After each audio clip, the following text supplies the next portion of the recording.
तो भाइयों, आज हम लुसेंट के वस्तुनिष्ठ प्रश्न देखने वाले हैं, जो कि भारतीय अर्थव्यवस्था के ऑब्जेक्टिव प्रश्न हैं। क्वेश्चन नंबर 1 क्या कह रहा है? भीमराव अंबेडकर और महात्मा गांधी के मध्य सन 1932 में हस्ताक्षरित पूना समझौते में प्रावधान था। इसका सही आंसर क्या हो जाएगा? हरिजनों के लिए आरक्षण सहित संयुक्त निर्वाचन क्षेत्र का इसका सही आंसर हो जाएगा। क्वेश्चन नंबर 2 क्या कह रहा है? क्वेश्चन नंबर 2 है, वह कौन सा अधिनियम था जिसने भारत में सत्ता ब्रिटिश ईस्ट इंडिया कंपनी से ब्रिटिश क्राउन में स्थानांतरित की? इसका सही आंसर क्या हो जाएगा? भारत सरकार अधिनियम 1858। क्वेश्चन नंबर 3 देख लीजिए, निम्नलिखित में से किस अधिनियम द्वारा भारत के गवर्नर जनरल को अध्यादेश जारी करने की शक्ति प्रदान की गई? इसका सही आंसर क्या हो जाएगा? भारत परिषद अधिनियम 1861। क्वेश्चन नंबर 4 क्या कह रहा है? यह सिद्धांत की स्वतंत्रता भारत के लिए नए संविधान को तैयार करना मुख्यतः, यद्यपि अकेले नहीं, खुद स्वयं भारतीयों की जिम्मेदारी होनी चाहिए, पहली बार निम्नलिखित में से किस एक में स्वीकार किया गया? इसका सही आंसर क्या हो जाएगा? लिलिथगो का अगस्त प्रस्ताव। इसका सही आंसर हो जाएगा लिलिथगो का अगस्त प्रस्ताव। क्वेश्चन नंबर 5, रेगुलेटिंग एक्ट पारित किया गया, कब पारित किया गया? इसका सही आंसर क्या हो जाएगा? 1773 में। रेगुलेटिंग एक्ट 1773 में पारित किया गया, और ये यूपीपीसीएस 1994 में पूछा गया क्वेश्चन है, देख सकते हैं आप लोग।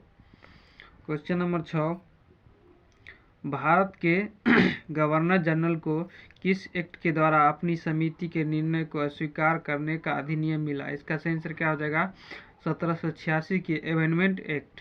इसका सही आंसर हो जाएगा 1786 के अमेंडमेंट एक्ट। क्वेश्चन नंबर 7 है, ईस्ट इंडिया एक्ट किस वर्ष पारित किया गया? इसका सही आंसर क्या हो जाएगा? 1784 ईस्वी। इसका सही आंसर हो जाएगा 1784 ईस्वी। क्वेश्चन नंबर 8,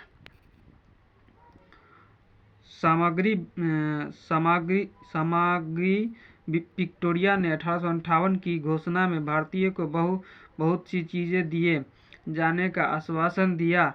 निम्न में आश्वासनों में कौन सा ब्रिटिश शासन ने पूरा किया था? इसका आंसर क्या हो जाएगा? Question number B, option number B, देसी रजवाड़ों की यथा स्थिति बनाए रखी जाएगी। इसका आंसर क्या हो जाएगा? देसी रजवाड़ों की यथा स्थिति बनाए रखी जाएगी। क्वेश्चन नंबर 9,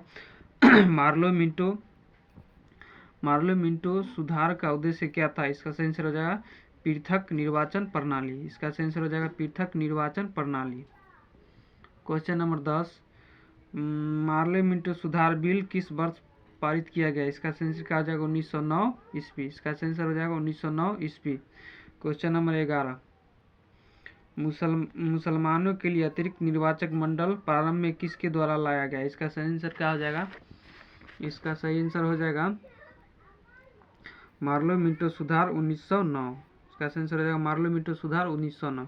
क्वेश्चन नंबर 12, 1909 के इंडियन काउंसिल एक्ट में किस भारत की व्यवस्था की गई थी? इसका सही आंसर क्या हो जाएगा? सांप्रदायिक प्रतिनिधित्व। इसका सही आंसर हो जाएगा। क्वेश्चन नंबर 13, मॉन्टेस्क्यू चेम्सफोर्ड सुधार में प्रावधानों का सार था प्रांतों में दोहरा शासन। इसका सही आंसर हो जाएगा प्रांतों में दोहरा शासन। क्वेश्चन नंबर 14, 1946 का कैबिनेट मिशन 3 मंत्रियों से गठित था, निम्नलिखित में से कौन इसका सदस्य नहीं था? तो इसका सही आंसर हो जाएगा लॉर्ड एम्बरी। इसका सही आंसर हो जाएगा Lord Amery. Question number 15, cabinet mission योजना के विषय में कौन सा सही नहीं है? इसका सही आंसर हो जाएगा पाकिस्तान की स्वीकृति। इसका सही आंसर होगा पाकिस्तान की स्वीकृति। क्वेश्चन नंबर 16, क्या कह रहा है?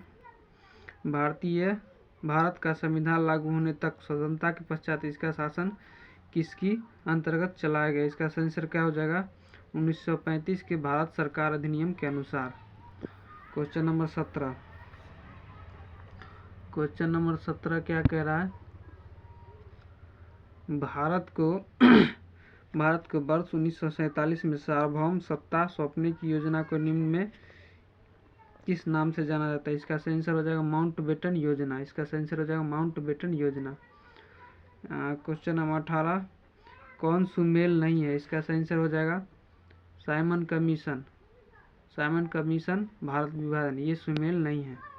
साइमन कमीशन भारत विभाजन, ये सुमेल नहीं है। क्वेश्चन नंबर 19, भारत शासन अधिनियम 1919 के अंतर्गत विधायिका का अंतिम निर्वाचन किस वर्ष में किया गया? इसका सही आंसर हो जाएगा 1945। इसका सही आंसर हो जाएगा 1945। तो दोस्त आज यहीं तक रहने देते हैं, फिर कल देखेंगे।